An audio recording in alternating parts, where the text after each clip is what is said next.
Assalamualaikum warahmatullahi wabarakatuh dan salam sejahtera bagi kita semua. Perkenalkan, nama saya Saifullah, Sarjana Pendidikan Master of TESOL, salah satu dosen pendidikan bahasa Inggris di Fakultas Keguruan dan Ilmu Pendidikan Universitas Dayanu Iksanuddin Bau-Bau. Pada kesempatan yang baik ini, izinkan saya untuk menjelaskan tentang salah satu mata kuliah yang saya ampuh, yang juga merupakan salah satu mata kuliah kepakaran saya, yaitu Language Acquisition menggunakan metode DIA, Delivery, Interaction, and Assessment. Adapun audiovisual ini dibuat dengan tujuan untuk memenuhi salah satu persyaratan dalam sertifikasi dosen tahun 2025 dalam PDD UKTPT atau pernyataan diri dosen dalam unjuk kerja Tridharma Perguruan Tinggi dalam bidang pengajaran. Di sini saya akan menjelaskan terkait mata kuliah yang akan saya ajarkan, yaitu mata kuliah Language Acquisition. Mata kuliah ini adalah mata kuliah yang diajarkan pada mahasiswa semester genap dengan bobot SKS 2. Pada mata kuliah Language Acquisition ini, mahasiswa akan belajar tentang proses bagaimana manusia memperoleh bahasa, baik itu bahasa pertama atau disebut dengan first language, maupun bahasa kedua atau disebut dengan second language, dan bagaimana membedakan antara bahasa ibu, bahasa pertama, bahasa kedua, dan bahasa asing. Kemudian mahasiswa juga akan mempelajari tentang perbedaan antara language learning atau pembelajaran bahasa dan language acquisition atau pemerolehan bahasa. Mahasiswa juga akan mempelajari teori-teori utama dalam pemerolehan bahasa, termasuk faktor-faktor yang mempengaruhi pemerolehan bahasa, baik itu faktor usia, lingkungan, input bahasa, dan motivasi. Untuk CPL pada mata kuliah ini, yang pertama adalah bertakwa kepada Tuhan Yang Maha Esa, menjunjung tinggi sikap religius, menjunjung nilai kemanusiaan, dan beretika, mampu berpikir logis, kritis, inovatif dalam pengembangan ilmu pengetahuan, dan memperhatikan nilai humaniora. CPL kedua, menguasai dan menerapkan TPEK atau Technological Pedagogical Content Knowledge dalam pembelajaran, evaluasi, dan pengelolaan berbasis kebijakan kurikulum. CPL ketiga, mampu memperbaiki dan meningkatkan kualitas pembelajaran berdasarkan evaluasi proses dan hasil belajar, serta menciptakan lingkungan belajar yang aman dan inovatif. CPL keempat, memiliki pengetahuan tentang kearifan lokal dan mampu memadukannya dengan pengembangan pendidikan bahasa Inggris. Untuk capaian pembelajaran mata kuliah atau CPMK yang pertama adalah mendeskripsikan definisi jenis-jenis pemerolehan bahasa, baik itu first language maupun second language atau first foreign language, serta perbedaan antara pemerolehan bahasa language acquisition dan pembelajaran bahasa atau language learning. CPMK kedua yaitu membandingkan dan mengevaluasi teori-teori pemerolehan bahasa seperti teori behaviorism, nativism, interactionism, dan connectionism, serta implikasinya dalam pembelajaran bahasa Inggris. CPMK yang ketiga yaitu menguraikan dan memberikan contoh pengaruh usia, lingkungan, dan motivasi, termasuk input bahasa, afeksi, dan faktor lain yang mempengaruhi proses pemerolehan bahasa atau language acquisition. CPMK keempat, menganalisis hasil observasi, studi kasus, atau data empiris terkait bagaimana siswa memperoleh bahasa, language acquisition in language learning dalam berbagai setting pembelajaran. Dan CPMK yang kelima adalah mengembangkan rencana pembelajaran yang sesuai dengan prinsip-prinsip pemerolehan bahasa untuk meningkatkan efektivitas pengajaran bahasa Inggris di kelas. Adapun materi pembelajaran pada mata kuliah ini yaitu yang pertama adalah Introduction to Language Acquisition atau perkenalan mata kuliah, yang kedua adalah The Difference Between Language Acquisition in First Language, Second Language, and Foreign Language, yang ketiga adalah Language Acquisition versus Language Learning, yang mana ini akan menjadi salah satu topik pembelajaran saya pada video pengajaran. Yang keempat adalah Theories Underlying Language Acquisition, yang kelima Understanding Language Acquisition Device and Stages, yang keenam Factors Affecting Language Acquisition, yang ketujuh Interlanguage in Language Acquisition, yang kedelapan Students English Language Acquisition Observation, yang kesembilan Social and Discourse Aspects of Interlanguage, yang ke-10 Integration of Language Acquisition Theories in Teaching Design, yang ke-11 Simulation or Practice of Language Acquisition Based Teaching, dan terakhir adalah Final Reflection atau Reinforcing Conceptual and Pedagogical Understanding. Perkuliahan mata kuliah Language Acquisition ini dilaksanakan dengan metode full offline atau luring atau biasa disebut dengan tatap muka langsung. Sebelum melaksanakan perkuliahan, saya biasanya mengupload materi melalui Learning Management System atau SPADA Unidayan atau melalui grup WhatsApp Language Acquisition. Adapun metode pembelajaran yang saya terapkan dalam mata kuliah ini yaitu metode pembelajaran yang memadukan metode student center dan teacher center dengan menekankan pada partisipasi aktif mahasiswa yang berbasis pada contextual learning. Adapun beberapa metode yang saya ajarkan yaitu pertama, interactive lecturing atau ceramah interaktif, discussion atau diskusi baik itu kelompok maupun dengan dosen, dan ketiga adalah discovery learning, keempat group presentation, dan terakhir yaitu project based learning berbasis case study. Kriteria penilaian pada mata kuliah ini khususnya pada bidang pengajaran saya, yang pertama adalah language use and creativity. Kemudian bentuk penilaiannya adalah aktivitas partisipasif mahasiswa.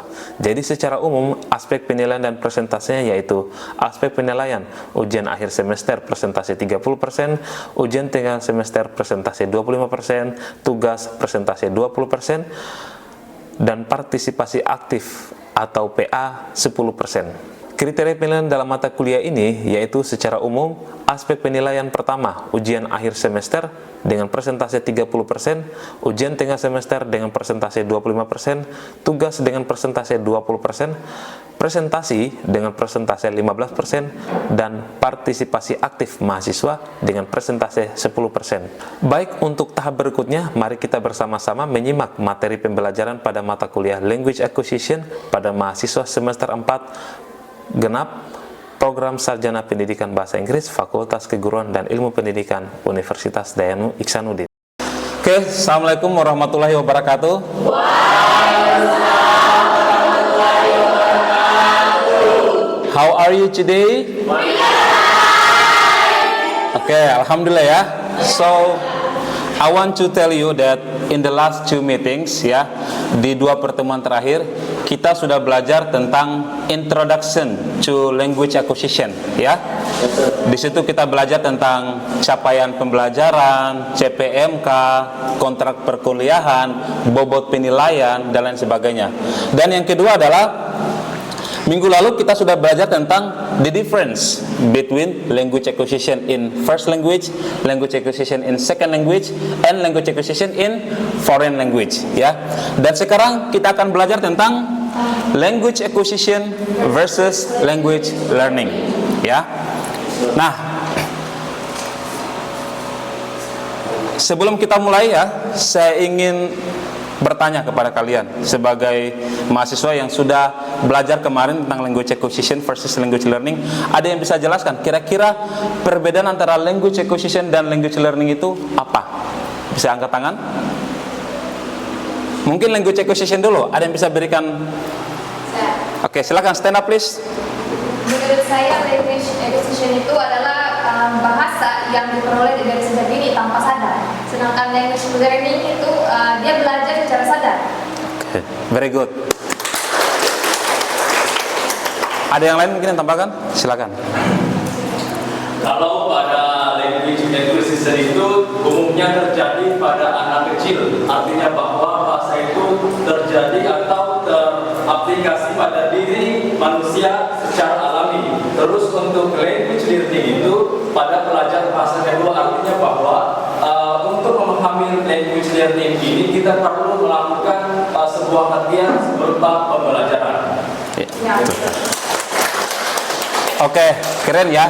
Jadi di sini kalian sudah punya intuisi ya untuk membedakan antara language acquisition versus language learning. Tapi kita harus berpikir ya, kenapa sih anak-anak itu kalau mereka baru lahir ya, tanpa diajar mereka bisa belajar tentang grammar, tenses, struktur bahasa, discourse analisisnya bisa tepat. Sementara kita orang dewasa, ketika kita belajar suatu bahasa, kita butuh bertahun-tahun untuk bisa memahami bahasa itu dengan baik dan benar. Pernah berpikir tidak? Nah, itulah nanti yang akan kita coba jelaskan satu persatu ya. Nah, saya akan berikan dua skenario. Skenario yang pertama adalah seorang anak usia 2 tahun bisa menyebutkan nama-nama hewan setelah sering mendengar orang tuanya menyebutkan. Itu language acquisition atau language learning? Oke, 4. Yang kedua, mahasiswa belajar grammar bahasa Perancis lewat aplikasi Duolingo selama 3 bulan. Language learning ya. Oke, saya pikir kalian di sini sudah paham ya antara language acquisition dan language learning. Tetapi kita akan bahas lebih detail lagi terkait keduanya ya. Oke, yang pertama akan kita bahas adalah language learning. What is language learning ya? So, language learning di sini di slide dijelaskan adalah refers to the analysis and study of the language as a system, ya, primarily in its written form. The objective is to understand the structure of the language and produce knowledge about it. Ya, maksudnya adalah language learning itu dia analisis. Jadi kalau kita mau belajar bahasa, kita analisis otaknya kita. Betul tidak? Kalian belajar bahasa Inggris menganalisis toh? Nah, berarti kalian language learning. Ya. Kemudian dia sebagai suatu sistem dan dia biasanya tertulis. Kita belajar melalui tulisan, betul tidak? Ya. Kemudian dia tujuannya adalah ketika kita memahami strukturnya, kita akan memproduksi ilmu tentang bahasa itu. Baik itu tertulis maupun tidak tertulis, atau dengan tulisan maupun dengan ucapan. Ya. Jadi itu yang dimaksud dengan language learning. Ya. Berikutnya, it has been the traditional approach to the study of languages for centuries, and it is still today practiced in high school worldwide. Artinya apa? Dari zaman dahulu kala, sejak ilmu pengetahuan diciptakan, namanya kita belajar bahasa itu pasti dijelaskan yang mana subjek, yang mana verb, yang mana kata keterangan waktu, yang mana objek, dan lain sebagainya. Jadi memang dari zaman dahulu sampai sekarang selalu sama. Yang membedakan apa? Hanya metode pembelajarannya. Mungkin kalau sekarang sudah banyak platform digital, kita bisa belajar melalui YouTube, tapi ujung-ujungnya sama juga. Di YouTube itu dia akan tuliskan, jadi anak-anak subjek itu seperti ini, verb itu seperti ini, dan lain sebagainya. Atau tidak mungkin kita belajar melalui Instagram. Jadi intinya language learning itu dia tertulis, written form, ya. Dan dia kita menggunakan namanya linguistik, analisis otak kita. Jadi kita analisis, oh ini subjek, ini verb, kemudian ini objek, kemudian setelah kita analisis, kita coba mengucapkannya. Contohnya, I go to school, I learn every Monday, dan lain sebagainya. Itu menunjukkan bahwa kita sedang mempelajari suatu bahasa. Ya, sampai di sini paham ya? Nah, kalau kalian sudah paham apa yang dimaksud dengan language learning, tadi dia bentuknya formal, tertulis, menggunakan analisis, kemudian kita ucapkan setelah kita memahami.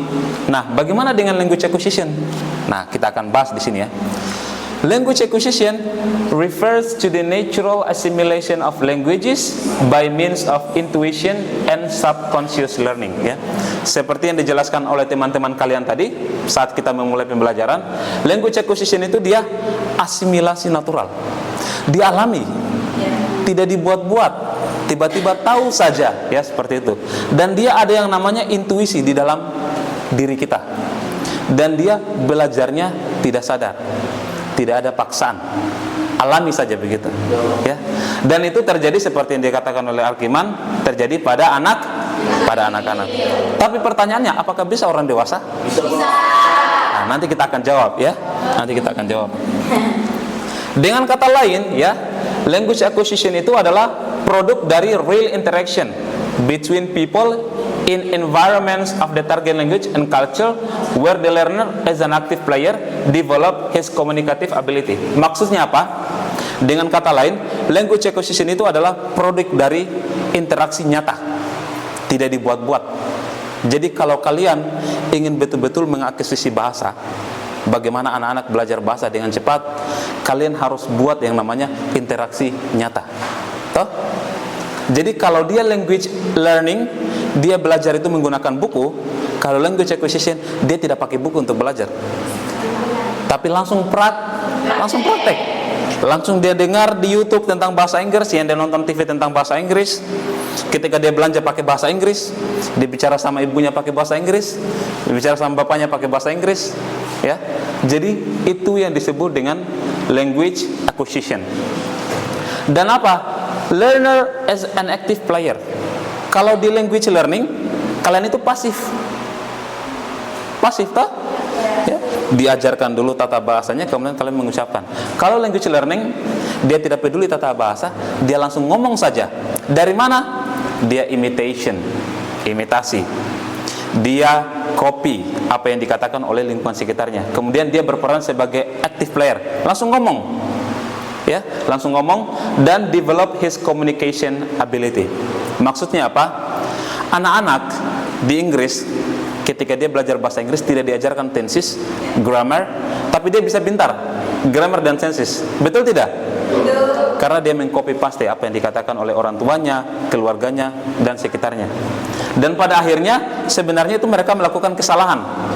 Banyak sekali anak-anak bule, ya, ketika mereka ngomong yang masih umur-umur 4-5 tahun, grammarnya itu banyak yang salah. Kalian pernah notice tidak? Pernah ya? Tidak pernah.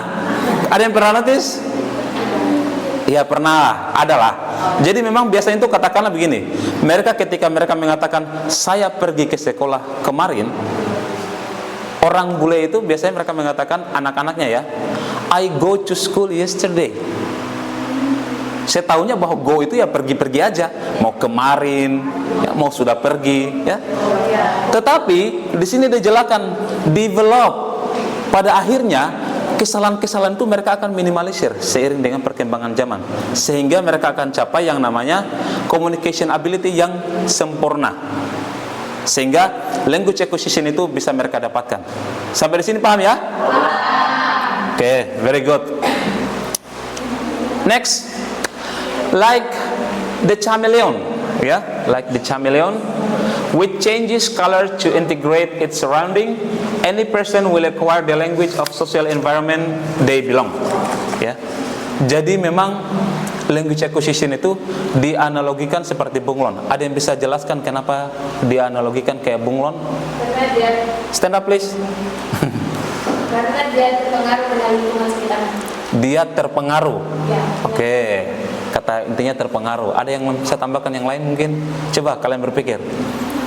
Kenapa dia bisa dianalogikan seperti bunglon? Silakan. Karena seperti beradaptasi di semua lingkungan atau semua tempat. Oke, terpaksa tidak? Tidak. Tidak terpaksa. Tidak terpaksa ya? Oke. Jadi seperti di sini jelaskan. Thank you ya. Language acquisition itu like bunglon yang mengubah warnanya untuk mengintegrasikan dengan lingkungan sekitarnya. Jadi kalau dahannya warna hijau, tiba-tiba warna hijau. Kalau dahannya warna merah sudah mau lapuk, merah juga, ya. Any person will acquire the language of social environments they belong. Siapapun bisa mengakuisisi bahasa, ya, di lingkungan manapun ketika dia berada. Seperti bunglon tadi. Bunglon itu tidak dipaksa.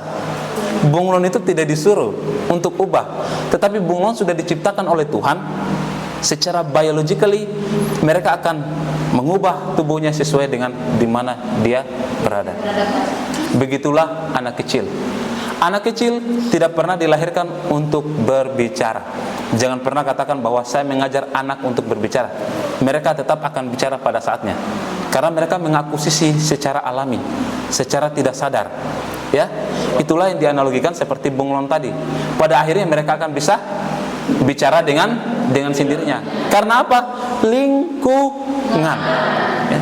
Ada yang namanya lingkungan di situ yang mendukung, ya, sehingga dia dianalogikan seperti bunglon.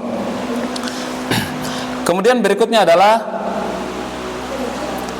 psikologis bernama Stephen Krashen, ya. Dia punya teori yang mengatakan bahwa akuisisi, ya, dan pembelajaran bahasa itu adalah dua proses yang berbeda. Jadi kalau kita istilahkan ini acquisition, ini language learning, tidak baku makan. Ya, mereka ini terpisah, ya, karena mereka berbeda. Sehingga kalau kita meng-acquire, bahasa Indonesia meng-acquire apa? Memperoleh. Kalau kita memperoleh bahasa, dia sifatnya ada ciri-cirinya. Kalau kita belajar bahasa, dia ada ciri-cirinya. Sehingga seorang psikologis bernama Stephen Krashen mengatakan bahwa akuisisi dan pembelajaran itu adalah dua proses yang berbeda. Apa yang berbeda? Kalau learning itu dia mengetahui suatu bahasa melalui formal knowledge. Kayak kalian contohnya ya, belajar bahasa Inggris melalui pendidikan formal, ya. Saya menjelaskan seperti apa bahasa Inggris, kemudian kalian mencontoh, mengcopy dan try to produce. Sementara acquisition, dia unconscious mind, pikirannya tidak sadar, ya, dia tidak tahu bahwa dia lagi belajar, dan aktivitasnya terjadi ketika bahasa itu digunakan di dalam percakapan. Nah, yang menjadi pertanyaan, saya berikan contoh ya. Jika seandainya ya ada orang Pakistan yang tinggal di Pakistan, kemudian dia belajar bahasa Inggris, apakah terjadi language acquisition atau tidak? Learning ya? Karena kenapa? Lingkungannya. Toh? Lingkungannya tidak mendukung untuk dia. Jadi dia hanya belajar bahasa Inggris ya di Pakistan saja. Ya, dia tidak akan bisa belajar bahasa Inggris di lingkungannya kecuali dia ke Inggris atau negara yang menggunakan bahasa Inggris sebagai bahasa utama. Ya, jadi seperti itu contohnya. Nah, jadi kalian sudah paham tidak language learning dengan language acquisition? Paham ya? Nah, untuk lebih detail lagi, mungkin saya akan coba meminta kepada kalian, kita akan main games mind mapping, ya. Menyebutkan kira-kira yang menurut kalian ciri-ciri dari language acquisition dan language learning itu apa, ya. Nanti saya minta untuk raise hand satu persatu ya.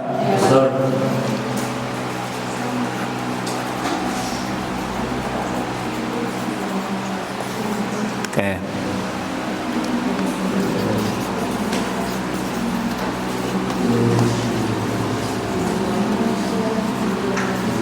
Oke.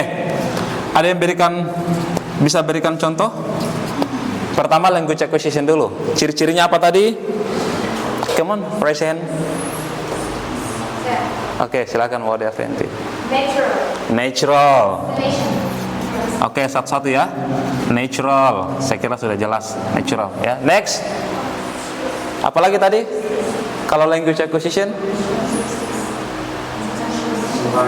Come on. Oke, silakan. Real interaction, very good. Real interaction. Okay, next.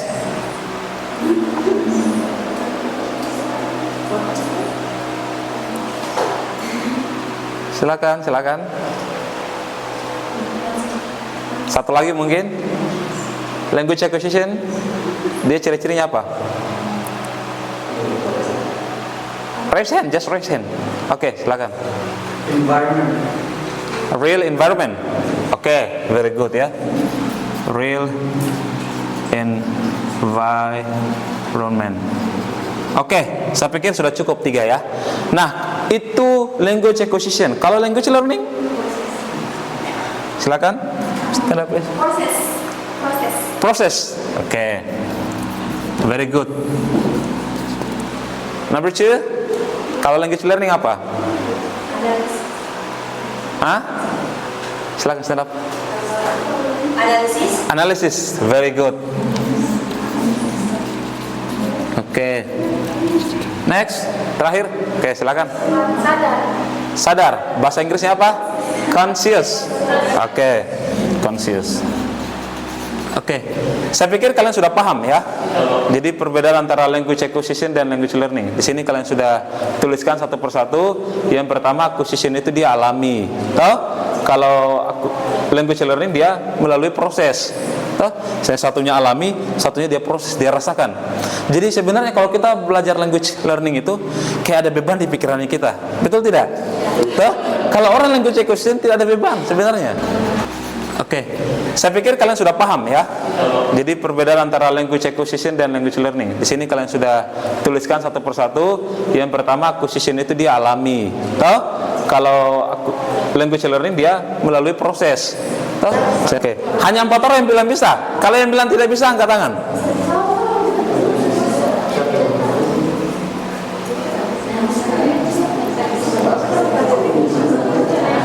Oke, begini saja. Saya minta kalian untuk angkat tangan dan tidak angkat tangan, mau ragu-ragu atau apa terserah ya. Oke, yang bilang bisa angkat tangan. Oke, bisa angkat tangan. Oke, yang tidak bisa? Oke. Jawabannya adalah sangat bisa. Ya. Tepuk tangan untuk yang sangat bisa. Kenapa sangat bisa? Kalian sadar tidak? Kalian itu belajar bahasa daerah. Bahasa daerahnya kalian itu sebenarnya itu bahasa kedua. Bahasa Indonesia itu adalah bahasa ibu atau disebut dengan mother tongue. Bahasa daerah kalian bahasa kedua. Kalian belajar tidak bahasa daerah? Siapa yang belum belajar? Adakah bahasa daerah di sekolah? Tidak ada. Jadi bahasa daerah itu membuktikan bahwa bahasa kedua itu bisa kita akuisisi dengan beberapa syarat. Ya, syarat yang pertama adalah dia harus punya exposure yang banyak. Orang-orang di sekitar dia pakai bahasa daerah itu. Jadi tiba-tiba diajak orang ngomong aja pakai bahasa daerah. Lama-lama jadi tahu toh? Bahkan sampai bahasa maki-makinya dia tahu. Seperti itu kan? Yang kedua, ya. Yang kedua, dia lingkungannya harus imersif, ya. Maksudnya bahasa itu digunakan sehari-hari. Kamu pergi beli sayur kah? Kalau istilahnya bahasa daerahnya, kalau orang bahasa Pancana, seae. Karena orang-orang tua masih pakai. Kalau bahasa Wakatobinya berapa? Apa? Kalau di pasar? Hah? Kaira. Ada lagi yang bahasa lain, bahasa Wolinya berapa? Ada yang tahu? Sopea, ya, Sopea. Itu kalian kan tidak pelajari kan? Tapi tiba-tiba tahu karena orang di sekitar kita ngomong bahasa itu. Ya. Kalau bahasa cia-cianya berapa? Apa? Kopia. Jadi memang pada dasarnya kita tidak pelajari karena tadi lingkungannya imersif. Oke. Yang ketiga, kebutuhan untuk komunikasi. Ya, kayak tidak ada teman kalau kita tidak pintar bahasa daerah. Betul tidak? Anak kita sok anak kota karena dia tidak tahu bahasa daerah. Betul tidak? Jadi kita kayak dinilai, kayak disudutkan kalau kita tidak tahu bahasa daerah, ya. Dan berikutnya adalah tanpa tekanan untuk belajar. Kalian belajar daerah ada tekanan tidak? Jangan sampai bilang begini, kalau kamu tidak tahu belajar bahasa daerah, orang tua ngomong ya, saya tidak akan kasih kamu makan. Artinya tidak ada tekanan toh? Terjadi begitu saja ya. Dan terakhir adalah ketika kalian belajar bahasa daerah, kalian masih muda. Ya. Coba kalau kalian sudah tua, ya, tidak akan mungkin kalian bisa belajar bahasa daerah dengan baik. Jadi kesimpulannya, ya, kesimpulannya adalah if you want to learn about a language, you have to acquire it first. Ya, jadi kesimpulannya seperti itu. Kesimpulan kedua, ya, we are designed to walk, that we are taught to walk is impossible. Maksudnya apa? Kita memang diciptakan untuk jalan, tetapi kalau kita diajar jalan tidak mungkin, karena Allah atau Tuhan itu sudah menciptakan kemampuan berpikir kita, sensor di otak kita untuk berjalan, dan pada akhirnya akan bisa berjalan dengan sendirinya. Pretty much like language. Sebenarnya bahasa itu tidak ada yang ajar kita, ya. Kita secara biologi pasti akan bisa bicara, di mana lingkungan itu yang akan mendukung kita untuk bisa berbicara. Oke? I think that's all ya. Give applause for today's. So, thank you very much for your participation, and I close it by saying wassalamualaikum warahmatullahi wabarakatuh. Thank you. Give applause.